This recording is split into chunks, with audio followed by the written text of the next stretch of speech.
ప్రాణాలు తగ్గించి పనిచేస్తున్న కార్మిక వర్గాన్ని పూర్తిగా నెట్టేయడం ఉంచే విధంగా, వారి గొంతు కోసే విధంగా ఏ ఆర్గనైజేషన్ లేనటువంటి విధానాలన్నీ కూడా ఇక్కడ పెట్టడం, సర్వీస్ కండిషన్స్కి, అపాయింట్మెంట్ ఆర్డర్స్కి, స్టాండింగ్ ఆర్డర్స్కి, డీపీ గైడ్లైన్స్కి వ్యతిరేకంగా ఈ కార్యక్రమం చేశారు. ఈ కార్యక్రమం చేసిన తర్వాత దీని వెంటనే అన్ని ఐఎన్టీసీ కానీ ఇతర కార్మిక సంఘాలు కానీ వెంటనే స్పందించి దీన్ని ఉపసంహరించుకోవాలని చెప్పేటువంటిది కూడా యాజమాన్యం మీద ఒత్తిడి చేయడం జరిగింది. వారు స్పందించలేదు. ఆఖరి లేబర్ కమిషన్ సమక్షంలో ఈరోజు ఒక సమావేశం జరిగింది. ఆయన ఒకటే సజెస్ట్ చేశాడు, ఎట్టి పరిస్థితుల్లో కూడా ఈ సర్క్యులర్ ఉండడానికి వీల్లేదు, ఇది చట్ట విరుద్ధం, దీన్ని విత్డ్రా చేసుకోండి, డిసెంబర్ నుంచి ఎట్టి పరిస్థితులు కూడా అమలు చేయడానికి వీల్లేదు.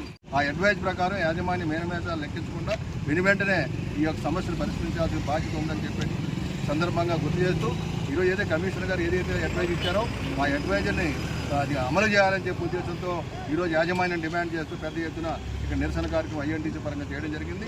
ఇందులో పాల్గొన్న ధన్యవాదాలు. ఏదైనా విశాఖపట్నం స్టీల్ ప్లాంట్ ప్రైవేట్ పరం కాకూడదు. కార్మిక వర్గానికి చెల్లించాల్సినటువంటి న్యాయబద్ధంగా ఇవ్వాల్సిన జీతభత్యాలు ఇవ్వాలి. అసలు జీతభత్యాలకి ప్రొడక్షన్ లింక్ అనేది లేదు. ఏదైనా ఇన్సెంటివ్ చెల్లించేటప్పుడు దానికైతే లింక్ ఉంటుంది తప్ప ఇటువంటి విషయాల్లో మటు చేస్తే మటు చూస్తూ ఊరుకోవడం లేదు. ఈ పరిణామాలు చాలా తీవ్రంగా ఉంటాయి. ఇప్పటికే డిపార్ట్మెంట్లో అన్ని డిపార్ట్మెంట్లో కూడా ఎంప్లాయీస్ ఉవ్వెత్తున గొడవ పెడుతున్నారు. వాళ్ళ ద్వారా నిరసన తెలియజేస్తున్నారు. దాని అధికారులు కూడా ఏం చేయాలో పాల్గొని పరిస్థితులు ఉన్నారు. కాబట్టి ఇది వెంటనే యాజమాన్యం కానీ కేంద్ర ప్రభుత్వం ఆలోచన చేసి ఇటువంటి ద్వంద్వ ప్రమాణాలతోని కార్మికుల తాలూకా జీవితాలతో చెలగాటపడే విధానాలకు స్వచ్ఛ పలకాలని చెప్పాలని చెప్పి డిమాండ్ చేస్తారు.